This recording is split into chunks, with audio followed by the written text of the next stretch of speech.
All right, let's dive into the Scarlet Letter today. Sounds good. You've given us quite the stack here, huh? The text itself, some background and analysis.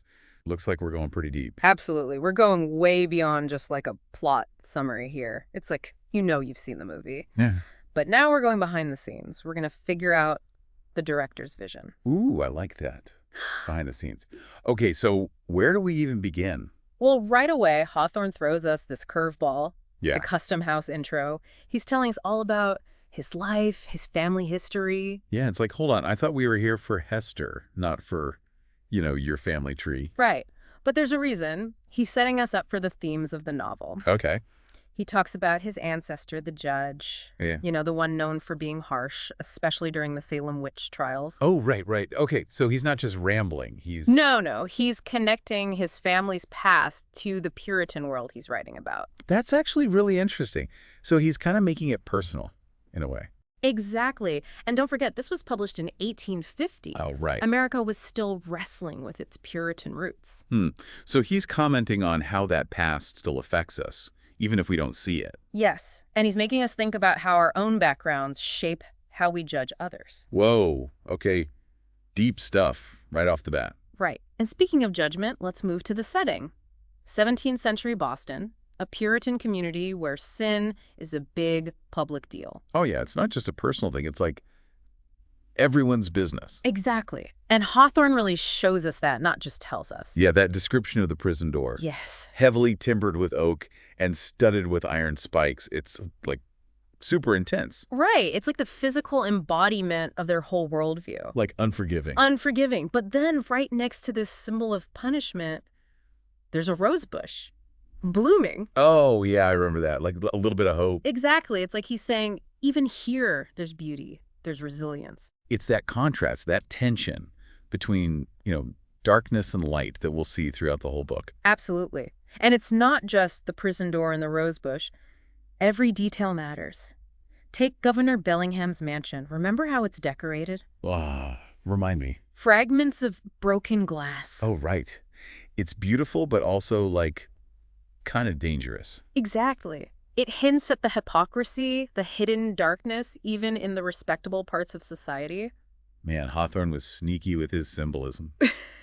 Okay, so we've got this super intense setting, this intro, that's more than just an introduction. Right. Now let's talk about Hester Prynne, the woman at the center of it all, branded a sinner, wearing that scarlet A. She's definitely not your typical sinner, though. Yeah, she's strong. She's not a damsel in distress. She challenges what it means to be a fallen woman.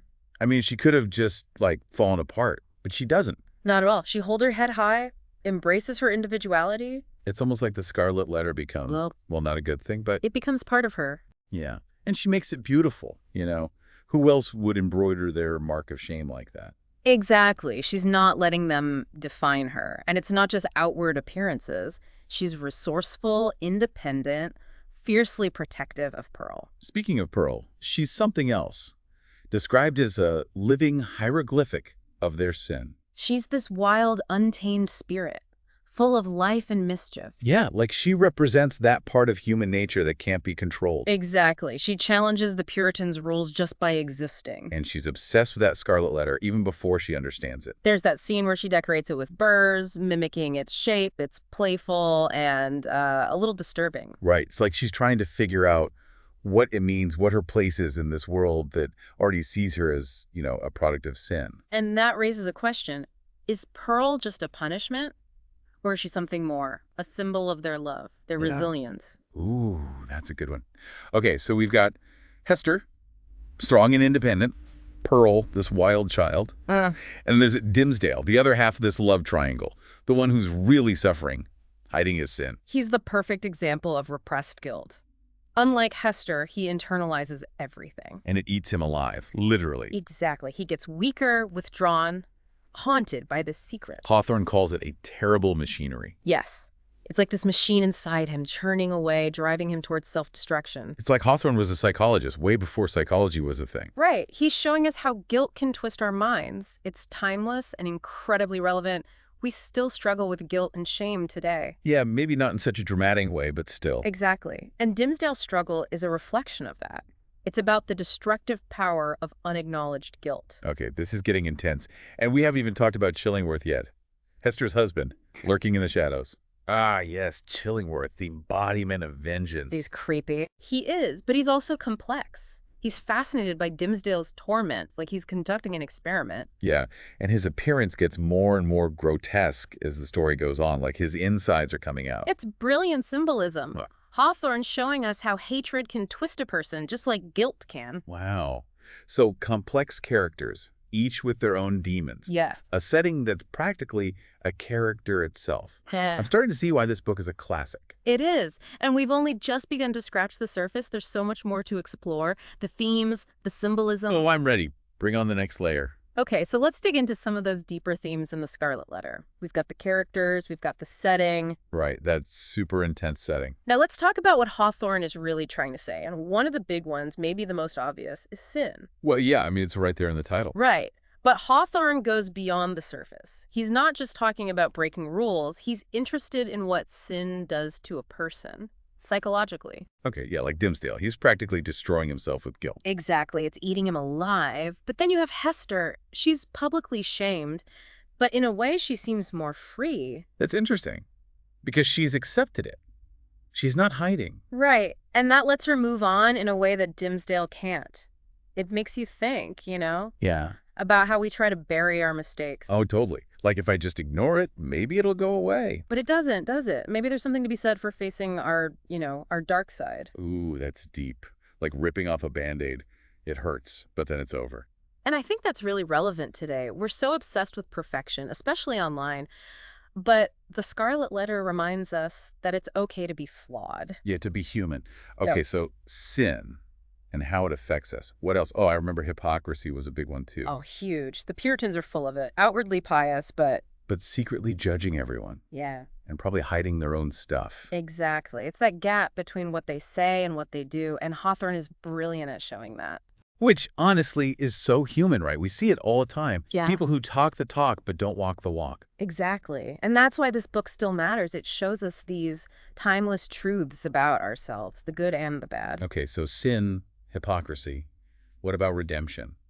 They all seem to be searching for it, but in different ways. And there's no easy answer. For Hester, it's through helping others, even though she's an outcast. It's like she finds freedom in that isolation. Right. It's this weird paradox. But then you have Dimmesdale. His path is all about self-punishment. Yeah, which doesn't really work, does it?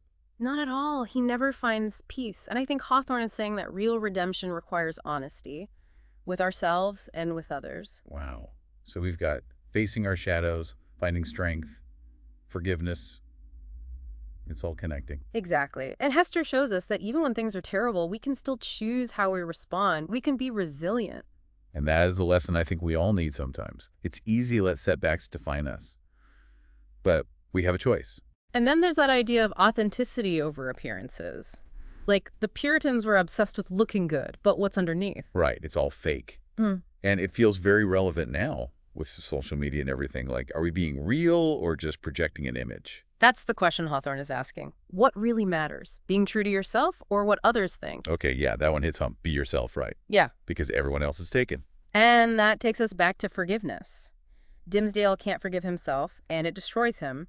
Hester forgives, and it sets her free. So holding on to anger, whether it's towards yourself or someone else, it's not helpful. Exactly. And that brings us to our final big theme, the one that underpins everything else. The complexity of human nature. Yeah. None of these characters are all good or all bad. Right. They're complicated, they make mistakes, and Hawthorne doesn't try to simplify that. It's like he's saying, the world is messy, people are messy, deal with it. Exactly. It's a reminder not to judge, to have empathy, because there's always more to the story than we see at first glance. And that's something we could all use a little more of these days.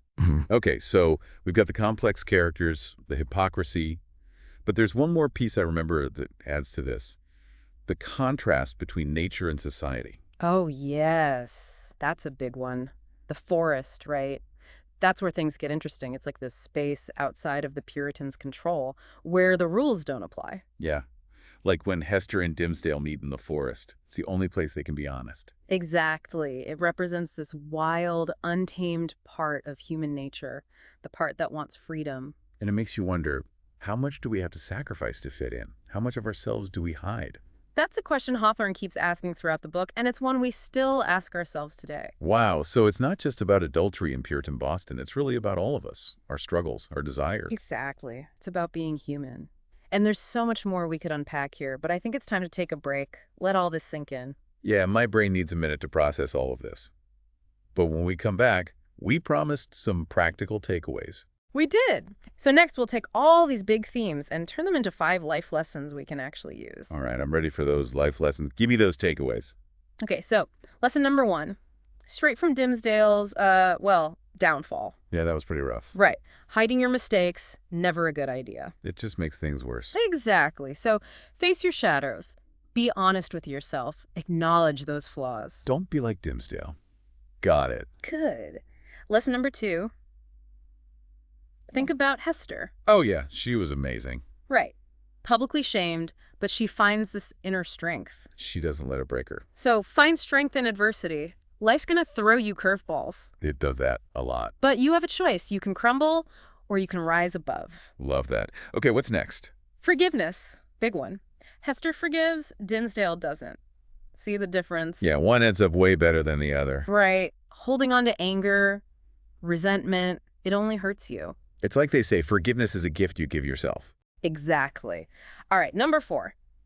Think about the Puritans, obsessed with appearances. Oh, yeah. All about looking good, but so judgmental underneath. Right, and Hawthorne is saying that's not what matters. So be authentic. Be yourself. Exactly. Your values, your actions, they should align. Okay, I can get behind that. What's the last one? Remember how none of the characters are all good or all bad? Yeah, they're all kind of messed up in their own ways. Exactly. That's human nature. Complex. So don't judge. Have empathy. Because there's always more to this story. Always. And there you have it. 5 life lessons from the Scarlet Letter. Wow, it's a lot, but it's good. Makes you think. Right. And that's the power of this book. It's not just a story. It's a reflection on us. It's like he wrote it for us, even though it was hundreds of years ago. Exactly. And that's why it's still relevant. It speaks to these timeless human truths. This has been amazing. I feel like I understand the book and myself a little bit better. That's what we're here for, to spark those conversations, those insights. Well, you've definitely done that. And maybe this will inspire some of you listening to check out The Scarlet Letter or reread it with fresh eyes. What resonated with you? What questions does this raise for you? Let us know in the comments. We'd love to hear from you. And until next time, keep diving deep